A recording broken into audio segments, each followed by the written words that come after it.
കൊല്ലം പുനലൂർ ഇരട്ട കൊലപാതക കേസിൽ പ്രതി ശങ്കറിനെ ഇരട്ട ജീവപര്യന്തവും 2 ലക്ഷം രൂപ പിഴയും വിധിച്ച് കോടതി. കൊല്ലം അഡീഷണൽ സെഷൻസ് കോടതിയുടേതാണ് വിധി. 2023 പ്രതി പുനലൂർ വെട്ടിപ്പുഴ പാലത്തിന് സമീപം താമസിച്ചിരുന്ന സ്ത്രീയെയും പുരുഷനെയും കൊലപ്പെടുത്തിയത്.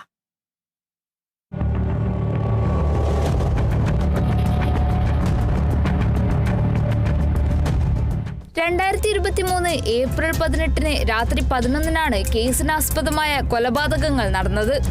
കൊല്ലം പുനലൂർ സ്വദേശിനി ഇന്ദിര, ഒപ്പമുണ്ടായിരുന്ന പത്തനാപുരം സ്വദേശി ബാബു എന്നിവരെയാണ് പ്രതി കൊലപ്പെടുത്തിയത്.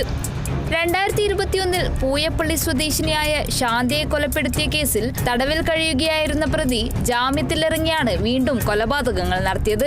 ജാമ്യത്തിലിരിക്കെ ഇരട്ട കൊലപാതകം നടത്തിയ പ്രതിക്ക് നിയമത്തോട് ബഹുമാനമില്ലെന്നും കേസ് അപൂർവങ്ങളിൽ അത്യപൂർവമാണെന്നും പരിഗണിച്ച് വധശിക്ഷ നൽകണമെന്ന് പ്രോസിക്യൂഷൻ കോടതിയിൽ വാദിച്ചു. എന്നാൽ പ്രതിയുടെ വീട്ടിൽ മറ്റാരുമില്ലാത്തതിനാൽ വധശിക്ഷയിൽ നിന്നും ഒഴിവാക്കണമെന്ന് പ്രതിഭാഗവും വാദിച്ചിരുന്നു.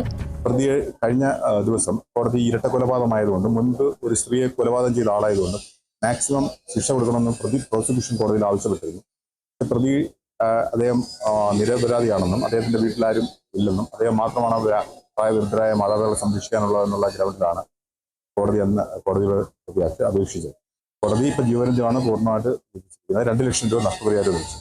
ജാമ്യത്തിലിറങ്ങിയ ശങ്കർ പുനലൂരിൽ വരികയും മുൻപരിചയമുള്ള ഇന്ദിരയുടെ കുടിലിൽ രാത്രി എത്തിയ ശേഷം അവിടെയിരുന്ന് മദ്യപിച്ചു. ഇതിനിടെ പ്രതി ശങ്കർ ഇന്ദിരയെ കടന്നുപിടിക്കുകയും ഇത് ചോദ്യം ചെയ്ത ബിജുവിനെ മർദ്ദിക്കുകയും ചെയ്തു. തന്റെ ഇംഗിതത്തിന് വഴങ്ങാതിരുന്ന ഇന്ദിരയെ മർദ്ദിച്ച് അവശയാക്കിയ ശേഷം അമ്മിക്കല്ല് 2 തവണ തലയിലിട്ട് കൊലപ്പെടുത്തുകയായിരുന്നു.